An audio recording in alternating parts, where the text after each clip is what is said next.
আসসালামু আলাইকুম ওয়া রাহমাতুল্লাহি ওয়া বারাকাতুহু।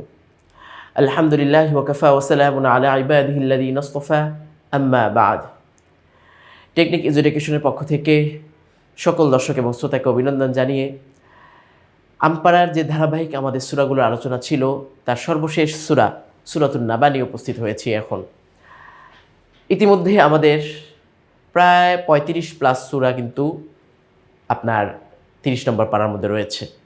তো সবগুলো সূরা আমরা চেষ্টা করেছি আপনাদের সামনে উপস্থাপন করার, তেলাওয়াত শেখানোর, শুরুতে কিছু অনুবাদ শেখানোর এবং অনুপ্রেরণা দেওয়ার।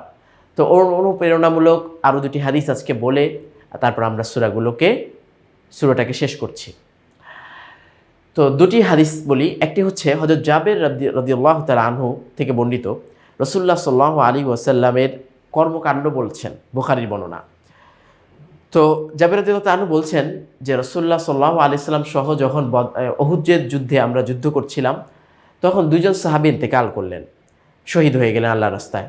তো তাদেরকে যখন দাফন করানো হবে তখন রাসূলুল্লাহ সাল্লাল্লাহু আলাইহি ওয়াসাল্লাম বললেন, আচ্ছা এদের মধ্যে কোরআন বেশি পারে কে? তো তখন পর্যন্ত কিন্তু কোরআন তো একত্রিত হয়নি, তাই না?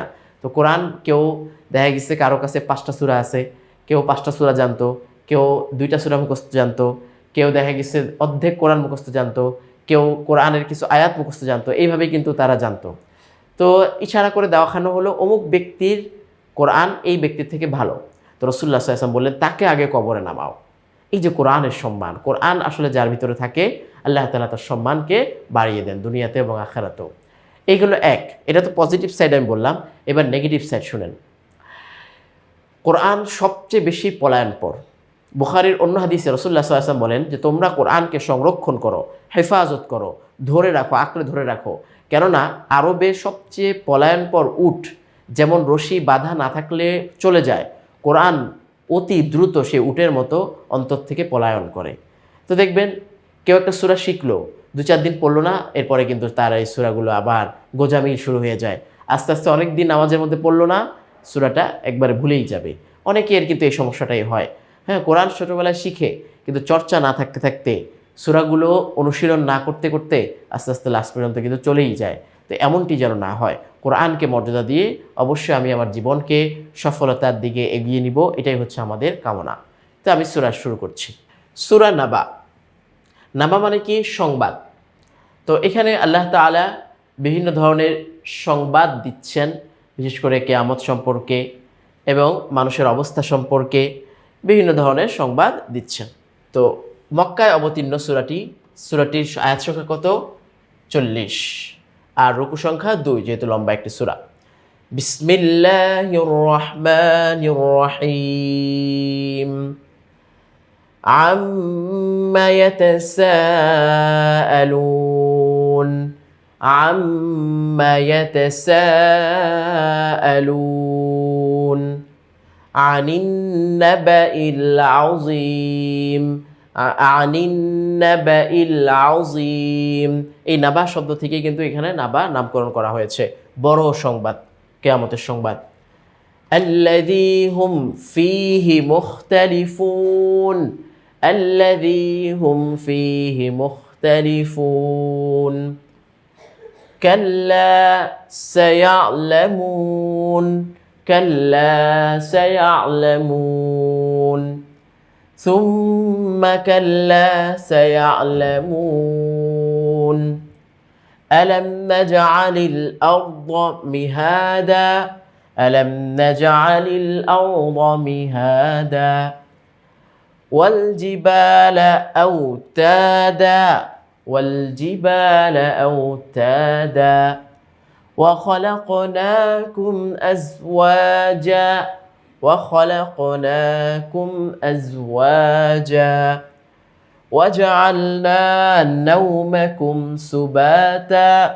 وجعلنا نومكم سباتا وجعلنا الليل لباسا. وجعلنا الليل لباسا وجعلنا النهار معاشا. وجعلنا النهار معاشا وبنينا فوقكم سبعا شدادا وبنينا فوقكم سبعا شدادا পরে আমরা পুরো বোর্ডটাকে ধরছি وجعلنا سراجا وهاجا وجعلنا سراجا وهاجا وهاجا وأنزلنا من المعصرات ماء ثجاجا ماء ثجاجا لنخرج به حبا ونباتا حبا ونباتا وجنات ألفافا আচ্ছা এই পর্যন্ত কিন্তু অনেকগুলো আয়াতে আমরা যতগুলো আয়াত পড়লাম পিছনে এখানে দেখতে পাচ্ছি যে প্রত্যেকটারই শুরুতে ওয়াও আবার সাথে তাসদিদ রয়েছে তো তাসদিদগুলো অবশ্যই যদি আমরা মিলিয়ে পড়ি তাহলে আসবে নয়তো তাসদিদগুলো বাদ যাবে ইন্না ইয়াউমাল ফাসলি কানা মিকাতা ইন্না ইয়াউমাল ফাসলি কানা মিকাতা يوم ينفخ في الصور فتأتون أفواجا يوم ينفخ في الصور فتأتون أفواجا وفتحت السماء فكانت أبوابا وفتحت السماء فكانت أبوابا وسيرت الجبال فكانت سرابا وسيرت الجبال فكانت سرابا إن جهنم كانت مرصادا إن جهنم كانت مرصادا লিত্তাগিনা এখানে মিরসাদাল লিত্তাগিনা পড়া যেতে পারে তো লিত্তাগিনা পরের আয়াতের শব্দ যেহেতু এখানে পৃষ্ঠা চেঞ্জ হয়েছে সেজন্য এই শব্দটুকু এখানে পড়ে গিয়েছে আমরা পরের জায়গায় যাই বা পরের পেজে যাই তো লিত্তাগিনা আগের পেজের পরের অংশ মাআবা লিত্তাগিনা মাআবা لابثين فيها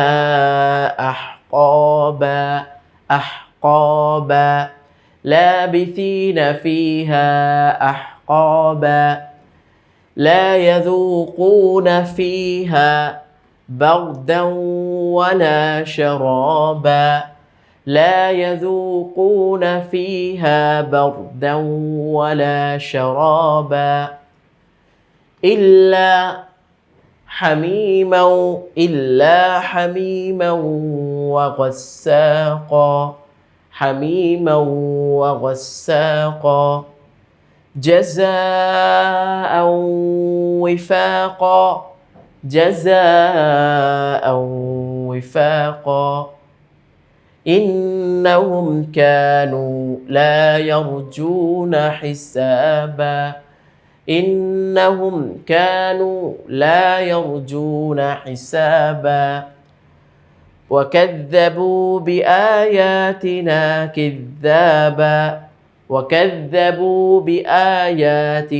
كذابا وكل شيء أحصيناه كتابا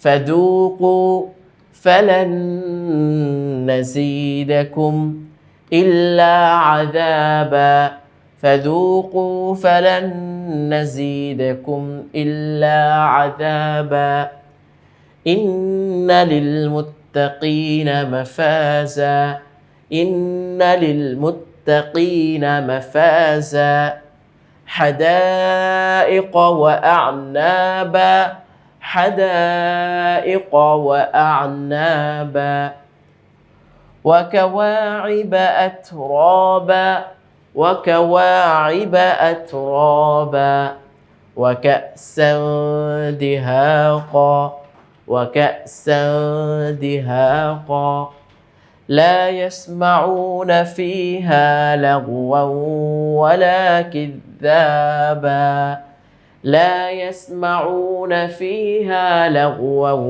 ولا كذابا جزاء جا জিম প্রথমে তারপর ঝা جزاء من ربك عطاء حسابا عطاء حسابا رب السماوات والأرض وما بينهما الرحمن لا يملكون منه خطابا আবার পড়ছি رب السماوات والأرض وما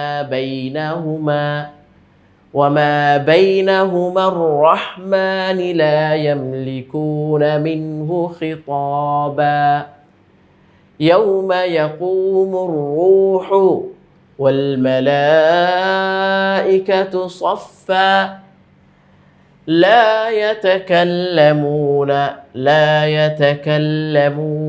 إلا من أذن له الرحمن وقال صوابا آياتي আবার পড়ছি يوم يقوم الروح والملائكة صفا لا يتكلمون إلا من أذن له الرحمن وقال صوابا ذلك اليوم الحق فمن شاء اتخذ إلى ربه مآبا إنا أنذرناكم عذابا قريبا يوم ينظر المرء ما قدمت يداه ويقول الكافر يا ليتني كنت ترابا শেষে আয়াত আবার পড়ছি إنا أنذرناكم عذابا قريبا يوم ينظر المرء ما قدمت يداه ويقول الكافر يا ليتني كنت ترابا صدق الله العظيم اللهم تقبل তিলাওয়াতানা আমিন। প্রিয় উপস্থিতি, ইতিমধ্যে আমরা আমাদের ধারাবাহিক যে আলোচনা সূরাগুলো শেখানোর প্রচেষ্টা আমরা চালিয়ে গিয়েছি। আল্লাহ তাআলা আমাদের প্রচেষ্টাকে যেন কবুল করেন, সেজন্য আপনাদের সকলের নিকট আমরা দোয়া চাচ্ছি। এর পিছনে অনেকে শ্রম দিয়েছেন, টাইপ করেছেন, কেউ আপনার বিভিন্ন পরামর্শ দিয়েছেন। আমাদের পরিচালক সাহেব গাইডনেস বা তার একটা চিন্তা চেতনা, যিনি সুমন রেজা রয়েছেন, তিনি চিন্তা চেতনা সেটাকে ফুটিয়ে তুলেছেন। আর আমার প্রচেষ্টার কারণে সেটাকে আরও তুলে ধরা সম্ভব হয়েছে। তো এর পিছনে যারাই শ্রম দিয়েছে, আল্লাহ যেন সকলকে সদাকায়ে জারিয়া সওয়াব দান করেন, সেজন্য সকলের নিকট আমরা দোয়া চাচ্ছি। তো আমাদের এই প্রচেষ্টা এ পর্যন্তই। পরবর্তীতে কোনো প্রচেষ্টার যদি কোনো চিন্তাভাবনা আমাদের কাছে আসে, ইনশাআল্লাহ অবশ্যই আপনাদের খেদমতে আমরা হাজির হব। তো আজকে বা এই প্রচেষ্টার সমাপ্তির ঘটানো এখানেই শেষ করছি। ওয়া আখিরু দাওয়ানা আনিল হামদুলিল্লাহি রাব্বিল আলামিন। আসসালামু আলাইকুম ওয়া রাহমাতুল্লাহি ওয়া বারাকাতুহু।